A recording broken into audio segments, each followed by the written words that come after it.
సంగీతంచ సాహిత్యంచ సరస్వత్యాస్తనద్వయం ఏకమాపాత మధురం అన్యదాలోచనామృతం.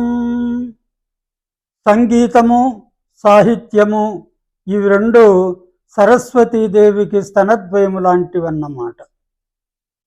అందుకని సంగీతాన్ని తెలిసినటువంటి వాళ్ళు మరి కూడా సంగీత సరస్వతి అని అంటూ ఉంటారు.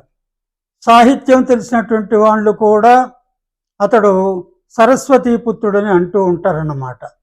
ఆ రెండిటిలో ఏకమాపాత మధురం, సంగీతం అనేది ఆస్వాదిస్తూ ఉంటే ఎంతగానో మధురంగా ఉంటుంది. అన్యత ఆలోచనామృతం, అన్యత్ అంటే ఇక్కడ మరొకటి ఈ సాహిత్యం అన్నమాట. ఆలోచన చేస్తూ చేస్తూ ఉంటే అమృతాన్ని ఆస్వాదించినట్లుగా ఎంతగానో ఆహ్లాదాన్ని కలుగు చేస్తూ ఉంటుందన్నమాట.